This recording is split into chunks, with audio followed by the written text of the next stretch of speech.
Baba Saheb doctor B.R. Ambedkar ಅವರ ಪ್ರಭಾವ ಎಷ್ಟಿತ್ತು ಅಂದ್ರೆ 1957ರಲ್ಲಿ ಅಂದ್ರೆ ಬಾಬಾ ಸಾಹೇಬ್ ಅಂಬೇಡ್ಕರ್ ಅವರು ಪರಿನಿರ್ವಾಣ ಆದ ನಂತರ ದತ್ತಾ ಕಟ್ಟಿಯವರು ಏನು ಚಿಕ್ಕೋಡಿ ಲೋಕಸಭಾ ಜನರಲ್ ಅದು ಸಾಮಾನ್ಯ ಕ್ಷೇತ್ರದಲ್ಲಿ ಅವತ್ತು all India schedule caste federation ವತಿಯಿಂದ MP ಆಗಿ ಆಯ್ಕೆ ಆಗ್ತಾರೆ. ಇದು ಬಾಬಾ ಸಾಹೇಬರ ತಾಕತ್ತಾಗಿತ್ತು. ಅವತ್ತು ಅವರು ಜನರನ್ನು ಮಾಡಿರ್ತಕ್ಕಂಥ ಜಾಗೃತಿಯ ಪ್ರತಿಫಲವಾಗಿತ್ತು. ಇದಾದ ನಂತರ ಅನೇಕ ಅಲ್ಲಿ ಹೋರಾಟಗಳು ಚಳವಳಿಗಳು ನಡೀತಾವ. ಆದ್ರೆ ಮೊಟ್ಟ ಮೊದಲು ಚಳವಳಿ ಏನು ಪ್ರಾರಂಭಕ್ಕತ್ಲಿ ಅದು ಏನಪ್ಪ ಅಂದ್ರೆ ಬೆಳಗಾವಿ ಜಿಲ್ಲೆಯ ನಿಪ್ಪಾಣಿಯಲ್ಲಿ ಮೊದಲ ಸಮಾವೇಶವನ್ನು ಬಹಿಷ್ಕೃತ ಹಿತಕಾರಿಣಿ ಸಭಾದ ವತಿಯಿಂದ 3ನೇ ಅಧಿವೇಶನವನ್ನು 10 ಮತ್ತು 11ನೇ ಏಪ್ರಿಲ್ 1925ರಂದು ಬೆಳಗಾವಿ ಜಿಲ್ಲೆಯ ನಿಪ್ಪಾಣಿಯಲ್ಲಿ ಮಲ್ಲಿಕಾರ್ಜುನ ಸಿನಿಮಾ ಹಾಲ್ನಲ್ಲಿ ಇದನ್ನು ಏರ್ಪಾಡು ಮಾಡ್ತಾರೆ. ಈ ಬಹಿಷ್ಕೃತ ಹಿತಕಾರಿಣಿ ಪರಿಷತ್ನ 3ನೇ ಸಮ್ಮೇಳನದ ಅಧ್ಯಕ್ಷತೆಯನ್ನು ಡಾಕ್ಟರ್ ಬಾಬಾ ಸಾಹೇಬ್ ಅಂಬೇಡ್ಕರ್ ಅವರು ವಹಿಸ್ಕೊಂಡಿರ್ತಾರೆ. ಈ ಸಭೆಯನ್ನು ಉದ್ದೇಶಿಸಿ ಮಾತನಾಡುತ್ತಾ ಬಾಬಾ ಸಾಹೇಬರು ಬಹಳ ಅಮೂಲ್ಯವಾಗಿರ್ತಕ್ಕಂಥ ವಿಚಾರವನ್ನು ಮಂಡಿಸ್ತಾರೆ. ಇದನ್ನು ನೀವೆಲ್ಲರೂ ಲಕ್ಷ್ಯ ಕೊಟ್ಟು ಕೇಳಬೇಕು. ಯಾಕಂದ್ರೆ ಇತಿಹಾಸವನ್ನು ತಿರುಚುವಂಥ ಕೆಲಸ ಇತ್ತೀಚೆಗೆ ನಡೀತಾ ಇದೆಯಲ್ಲ. ಹಾಗಾಗಿ ಆ ಮಾತನಾಡ್ತಾ ಬಾಬಾ ಸಾಹೇಬ್ರು ಏನು ಹೇಳ್ತಾರೆ ಅಂದ್ರೆ ಭಾರತವು ಮೂಲ ಭಾರತೀಯ ಜನಾಂಗವಾದ ಮೂಲ ಭಾರತೀಯ ಜನಾಂಗವಾದ ಬೌದ್ಧ ನಾಗ ಜನರ ಭೂಮಿಯಾಗಿದೆ. ಏನೋ ಇದು ಮೂಲ ಭಾರತೀಯ ಜನಾಂಗವಾದ ಬೌದ್ಧ ನಾಗ, ಇದು ನಮ್ಮ ಮಾತಲ್ಲ, ಇದು ಬಾಬಾ ಸಾಹೇಬ್ ಅಂಬೇಡ್ಕರ್ ಅವರ ಸಮ್ಮೇಳನ ಉದ್ದೇಶಿಸಿ ಮಾತನಾಡಿರ್ತಕ್ಕಂಥ ಮಾತಿದು. ಬೌದ್ಧ ನಾಗ ಜನರ ಭೂಮಿಯಾಗಿದೆ. ಈ ಭೂಮಿಯಲ್ಲಿ ನಮ್ಮ ಪೂರ್ವಜರು ರಾಜಾಡಳಿತ ಮಾಡಿ ಸಮಾಜವನ್ನು ನಿರ್ಮಾಣಕ್ಕೆ ನಾಂದಿ ಹಾಡಿದ್ದಾರೆ.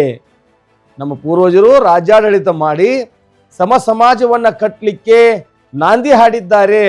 ಆದರೆ ಇದರ ಮಧ್ಯ ಏಷ್ಯಾದಿಂದ ಡಕಾಯಿತಿ ಮಾಡುತ್ತಾ ಅಲೆಮಾರಿಗಳಾಗಿ ಬಂದ ಆರ್ಯರು ನೋಡ್ರಿ ಏನ್ ಮಾಡ್ತಾ ಬಂದ್ರು, ಡಕಾಯಿತಿ ಮಾಡ್ತಾ ಅಲೆಮಾರಿಗಳಾಗಿ ಬಂದಿರತಕ್ಕಂಥ ಆರ್ಯರು ನಾಗ ಜನಾಂಗದ ಸಂಘಟನೆಯನ್ನು ಒಡೆದು ಸಮಾಜವನ್ನು ಛಿದ್ರಗೊಳಿಸಿ ವರ್ಣಾಶ್ರಮ ಪದ್ಧತಿಯ ಆಧಾರದ ಮೇಲೆ ಜಾತಿವಾದಿ ಸಮಾಜವನ್ನ ನಿರ್ಮಾಣ ಮಾಡಿರ್ತಾರ. ಇದನ್ನು ನಿರ್ಮಾಣ ಮಾಡ್ತಾರ ಅಂತ ಹೇಳಿ ಡಾಕ್ಟರ್ ಬಾಬಾ ಸಾಹೇಬ್ ಅಂಬೇಡ್ಕರ್ ಅವರೇ ಈ ಸಭೆಯಲ್ಲಿ ಇದನ್ನು ಹೇಳ್ತಾರ. ನಂತರ ಕ್ರಿಸ್ತಪೂರ್ವ 563ರ ಕಾಲಘಟ್ಟದಲ್ಲಿ ವರ್ಣ ವ್ಯವಸ್ಥೆ ಮತ್ತು ಜಾತಿ ವ್ಯವಸ್ಥೆಗೆ ಕಡಿವಾಣ ಹಾಕಿ ಮಧ್ಯಮ ಮಾರ್ಗವನ್ನು ತೋರಿಸಿದವರು ನಂತರ ಭಗವಾನ್ ಗೌತಮ್ ಬುದ್ಧರು. ಅವರು ಕೂಡ ಈ ಎಲ್ಲ ವ್ಯವಸ್ಥೆಯನ್ನ ಏನು ಮಾಡ್ತಾರಂದ್ರೆ ವಿರೋಧಿಸಿ ಮಧ್ಯಮ ಮಾರ್ಗವನ್ನು ಭಗವಾನ್ ಗೌತಮ್ ಬುದ್ಧರು ತೋರಿಸ್ತಾರ. ನಂತರ ಕ್ರಿಸ್ತಪೂರ್ವ 246ರಲ್ಲಿ ಏನಪ್ಪ ಈ ಕಾಲಘಟ್ಟದಲ್ಲಿ ಸಾಮ್ರಾಟ್ನಾಗಿದ್ದ ಸಾಮ್ರಾಟ್ ಅಶೋಕನು ಬೌದ್ಧ ಧರ್ಮವನ್ನು ಸ್ವೀಕರಿಸಿ ತಂದೇನೊಂದು ಕಳಿಂಗ ಯುದ್ಧ ಆಕೈತಲ್ಲ, ಇದಾದ ನಂತರ ಬೌದ್ಧ ಧರ್ಮವನ್ನು ಸ್ವೀಕರಿಸಿ ಅದನ್ನು ಅನುಪಾಲನೆ ಮಾಡುವ ಮೂಲಕ ಭಾರತವನ್ನು ವಿಶ್ವಗುರುವನ್ನಾಗಿ ಮಾಡಿದನು. ನಾವೆಲ್ಲರೂ ಅಶೋಕ್ ಸಾಮ್ರಾಟನ ಕಾಲಘಟ್ಟದಲ್ಲಿ ಅವರ ಇತಿಹಾಸವನ್ನು ನಾನು ಸಪ್ರೇಟಾಗಿ ಹೇಳ್ತೀನಿ. ಅಲ್ಲಿ ಕೇಳಿದ್ರೆ ನೀವು ಗೋಲ್ಡನ್ ಯುಗ, ಸುವರ್ಣ ಯುಗ, ಬಂಗಾರದ ಯುಗ ಅಂತ ಕೇಳ್ತೀವಿ. ಇವತ್ತು ನೀವು ಏನಿಲ್ಲಿ ಆ ಹೆಣ್ಣು ಮಕ್ಕಳ ಇವತ್ತಿಗೂ ನಮ್ಮ ಬೀದಿಗಳಲ್ಲಿ ಕೂತ್ಕೊಂಡು ಇವತ್ತು ಸಂಡಾಸ ಮಾಡುವಂಥ ಮೂತ್ರ ವಿಸರ್ಜನೆ ಮಲಮೂತ್ರ ಮಾಡುವಂಥ ವ್ಯವಸ್ಥೆ ಈ ದೇಶದೊಳಗಡೆ ಐತಲ್ಲ, ಇದನ್ನು ವಿಶ್ವಗುರು ಮಾಡ್ತಾನೆ ಅಂತೇಳಿ ಸುಳ್ಳಿನ ಕಂತೆಗಳನ್ನು ಹೇಳಿ ಜನರನ್ನ ಧರ್ಮದ ವಿಚಾರದಲ್ಲಿ ನೀವೆಲ್ಲ ಯಾಮಾರಿಸಿ ಏನು ಹೇಳ್ತಾ ಇದ್ರಲ್ಲ, ಈ ವಿಶ್ವಗುರು ಅಲ್ಲ. ಭಾರತ ಅವತ್ತ 246ರಲ್ಲೇನೆ ವಿಶ್ವಗುರು ಆಗೈತೆ ಅನ್ನೋದಕ್ಕೆ ಇಲ್ಲಿ ಜೀವಂತ ಉದಾಹರಣೆಯನ್ನ ಬಾಬಾ ಸಾಹೇಬರು ಕೊಡ್ತಾರ. ತದನಂತರ ಆರ್ಯರು ಬೌದ್ಧ ಧರ್ಮವನ್ನ ಸೇರಿಕೊಂಡು ನೋಡ್ರಿ, ಆರ್ಯರು ಕೂಡ ಈ ಬೌದ್ಧ ಧರ್ಮದೊಳಗೆ ಸೇರ್ತಾರೆ. ಇದ್ರೊಳಗೆ ಧರ್ಮವನ್ನ ಈ ಬೌದ್ಧ ಧರ್ಮವನ್ನ ಹದಗೆಡಿಸಿ ಇಡ್ತಾರ. ನಂತರ ಬಂದ ಪುಷ್ಯಮಿತ್ರ ಶೃಂಗ, ಇಲ್ಲಿ ಬಾಬಾ ಸಾಹೇಬ್ರು ಕ್ಲಿಯರ್ ಕಟ್ ಆಗಿ ಹೇಳ್ತಾರೆ, ಇದು ಬಾಬಾ ಸಾಹೇಬ್ ಅಂಬೇಡ್ಕರ್ ಅವರ ಭಾಷಣದ ತುಣುಕೈತಿ. ಏನು ನಂತರ ಬಂದ ಪುಷ್ಯಮಿತ್ರ ಶೃಂಗ ಹಾಗೂ ಶಂಕರಾಚಾರ್ಯನಂತಹ ಪಾಖಂಡಿಗಳು ಬೌದ್ಧ ಧರ್ಮವನ್ನ ಶಿಥಿಲಗೊಳಿಸುವುದಷ್ಟೇ ಅಲ್ಲದೇನೆ ಬೌದ್ಧ ಧರ್ಮದಲ್ಲಿರ್ತಕ್ಕಂಥ ಸಿದ್ಧಾಂತಗಳನ್ನು ರೂಪಾಂತರಿಸಿಕೊಂಡು ತಮ್ಮದೇ ಆದ ಧರ್ಮವನ್ನ ಪ್ರತಿಪಾದನೆ ಮಾಡುತ್ತಾ ದೇವರೆಂಬ ಕಪೋಲ ಕಲ್ಪಿತ ಭೇದ ಬೊಂಬೆಯನ್ನು ಸೃಷ್ಟಿಸುವ ಮೂಲಕ ಮತ್ತೆ ಬೌದ್ಧ ನಾಗ ಜನರನ್ನು ಅದರಂತೆ ಕಂದಾಚಾರದಲ್ಲಿ ತೊಡಗಿಸಿ ವರ್ಣಾಶ್ರಮ ಪದ್ಧತಿ ಮೂಲಕ ವಿಭಜನೆ ಮಾಡ್ತಾರೆ. ನೋಡಿದ್ರೇನ, ಇಲ್ಲಿ ಬೌದ್ಧ ಧರ್ಮದ ಅನುಕರಣೆಯನ್ನೇ ಮಾಡಿ ಅದರಲ್ಲಿರುವಂಥ ಹಲವಾರು ವಿಚಾರಗಳನ್ನ ತೆಗೆದುಕೊಂಡು, ಇವತ್ತಿನ ನೀವು ಹಿಂದೂ ಧರ್ಮ ಅಂತ ಏನು ಹೇಳ್ತಿರಲ್ಲ, ಅವತ್ತು ಅದು ವರ್ಣಾಶ್ರಮ ಪದ್ಧತಿಯಾಗಿತ್ತು, ಅದನ್ನು ತಂದು ಬೌದ್ಧರಲ್ಲಿ ಅನೇಕ ಬಿಕ್ಕಟ್ಟುಗಳನ್ನು ಸೃಷ್ಟಿ ಮಾಡ್ತಾರ, ಅವರ ಧರ್ಮವನ್ನು ಒಡೆಯುವಂಥ ಕೆಲಸ ಮಾಡ್ತಾರೆ. ಮತ್ತು ಇದು ಭಾಳಷ್ಟು ಕ್ರೂರತೆಯಿಂದ ಕೂಡಿರ್ತಕ್ಕಂಥದ್ದು ಕೂಡ ಆಗಿತ್ತು. ಅದನ್ನು ಕೂಡ ನಾನು ಹೇಳ್ತೀನಿ. ಆದರೆ ಇದು ಬಾಬಾ ಸಾಹೇಬರ ಭಾಷಣ ತುಣುಕಾಗಿದ್ದರಿಂದ ಅದನ್ನು ನಿಮಗೆ ವಿವರಣೆ ಮಾಡ್ತಾ ಇದ್ದೀನಿ. ಈ ಎಲ್ಲ ಹಿನ್ನೆಲೆಯನ್ನು ನಾವು ನಮ್ಮ ಚರಿತ್ರೆಯನ್ನು ಅಧ್ಯಯನ ಮಾಡಿ ಅರ್ಥ ಮಾಡಿಕೊಂಡು ವೈದಿಕರ ಕಪಿಮುಷ್ಟಿಯಿಂದ ಹೊರಬಂದು ಬೌದ್ಧರಾಗುವ ಮೂಲಕ ಪುನಃ ಈ ದೇಶವನ್ನು ಆಳುವ ವರ್ಗವಾಗಬೇಕೆಂದು ಬಾಬಾ ಸಾಹೇಬರು ಅವತ್ತಿನ ಈ ಒಂದು ಸಮಾವೇಶದಲ್ಲಿ ಕರೆಯನ್ನು ಕೊಡ್ತಾರ.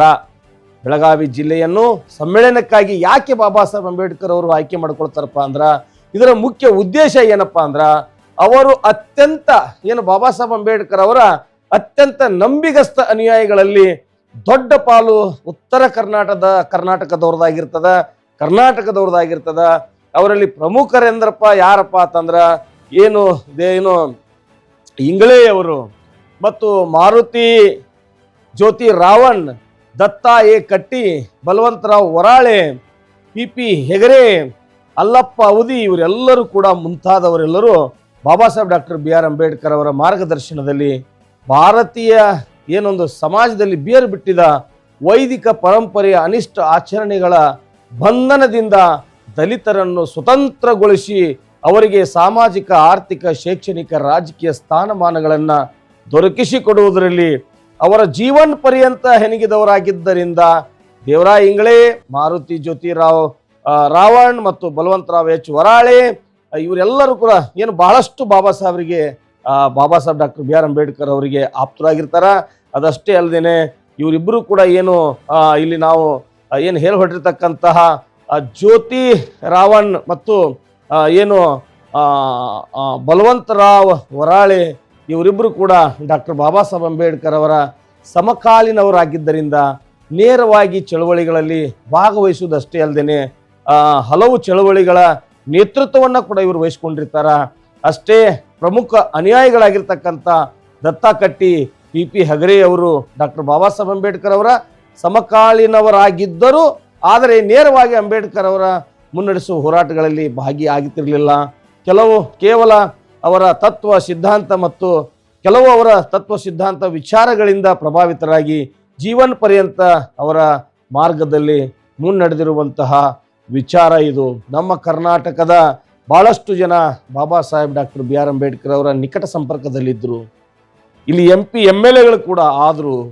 ಅವರ ಏನೇನು ಹೆಜ್ಜೆ ಗುರುತುಗಳದಾವ ಅವೆಲ್ಲವನ್ನ ಹಂತ ಹಂತವಾಗಿ ವಿವರಿಸುವ ಕಾರ್ಯವನ್ನ ಸಂಘರ್ಷ ನ್ಯೂಸ್ ನಿಮ್ಮ ಮುಂದೆ ಪ್ರಸ್ತುತ ಪಡಿಸ್ತದೆ ಅನ್ನೋದಕ್ಕೆ ಇದು 2ನೆಯ ಭಾಗವಾಗಿ ನಾನು ಮುಂದೆ ತರ್ತಾ ಇದ್ದೀನಿ.